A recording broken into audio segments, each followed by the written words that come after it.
You ever have one of those days when you just want to get home, park your car, and breathe for 5 minutes, only to find someone standing in your driveway, arms planted on their hips, already shouting at you like you just committed a federal offense by existing?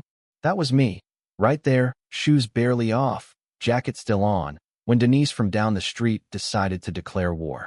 "That Porsche is not allowed here," she screamed, like the HOA had handed her a sheriff's badge and a crown. You could hear her voice echoing off the mailboxes, like this was her own personal kingdom. And I was the invading army. I kept my mouth shut, not because I was scared, but because sometimes silence is the sharpest knife. I just wrapped up a double shift, and honestly, all I wanted was a hot shower and maybe a moment to remember why I bought this house in the first place. But Denise? She wouldn't have it. She watched me the whole time, lips pursed, probably rehearsing her next move. I wondered, just for a second, how far she'd take this. Turns out, a lot further than any sane person would.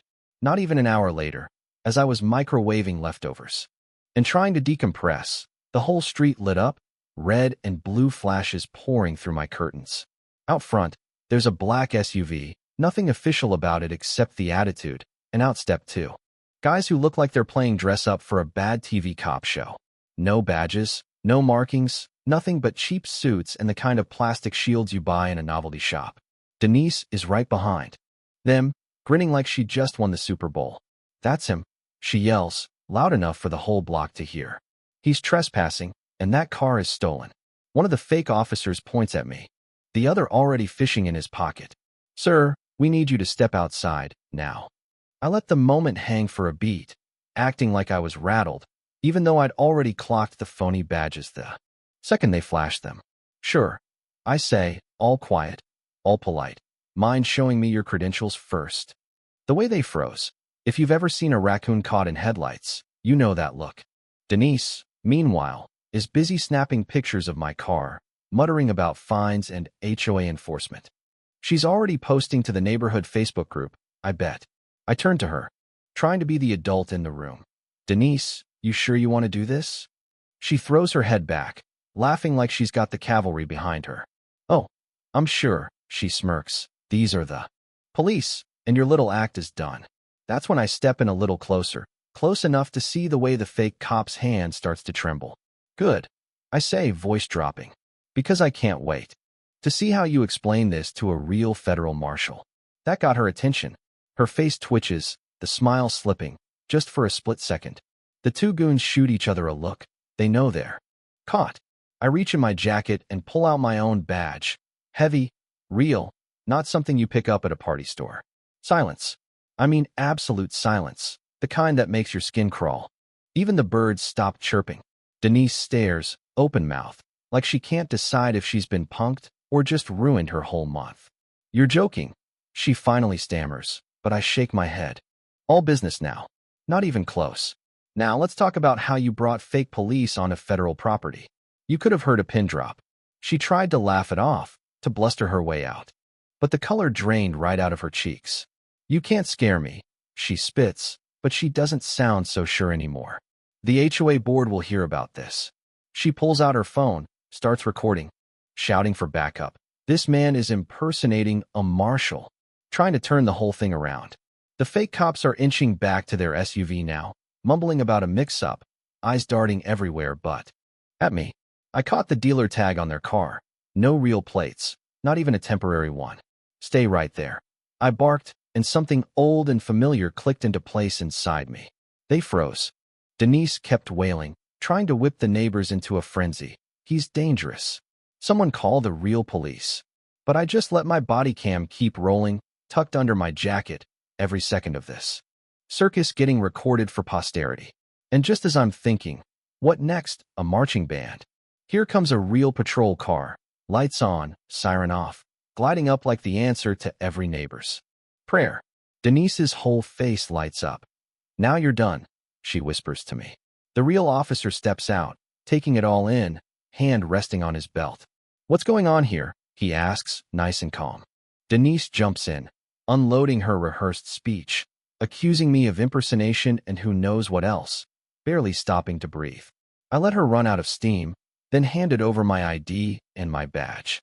The officer's face changes as soon as he looks at them.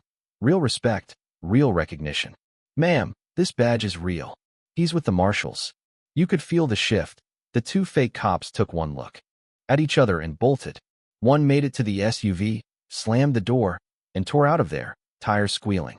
The other just stood there, frozen, as the officer barked at him to stop. Denise just stood, shaking, caught in the headlights.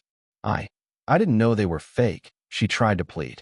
They told me, but I cut her off. Save it. You paid them, didn't you? She didn't answer. And that was all the answer anyone needed. The officer called for backup, but in my gut, I already knew Denise's castle was about to fall apart. She had no idea.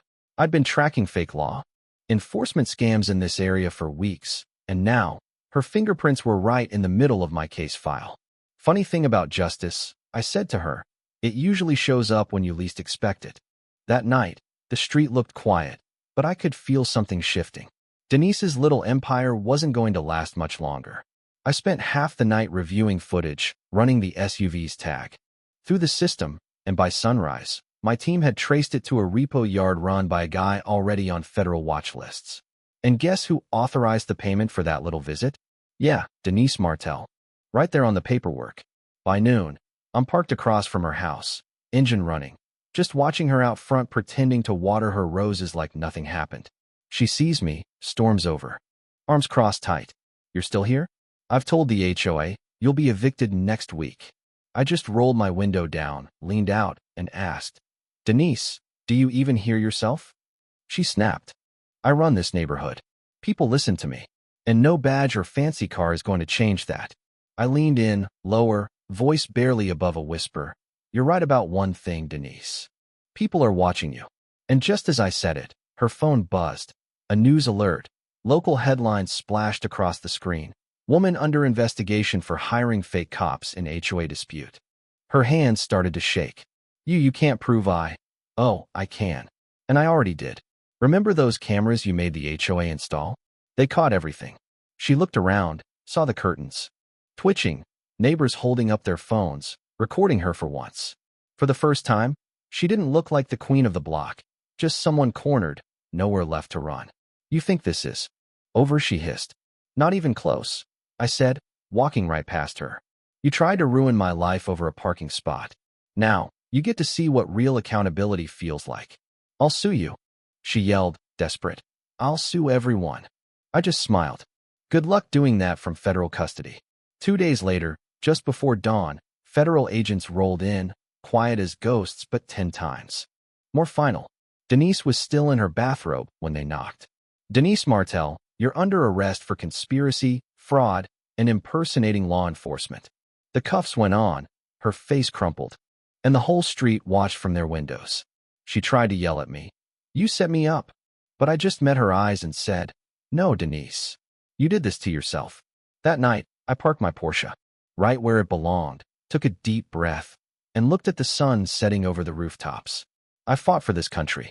No way I'm letting anyone, HOA, neighbor, or fake cop, take what's mine. Sometimes, justice is quiet, not a word, just the calm that settles when the truth finally wins.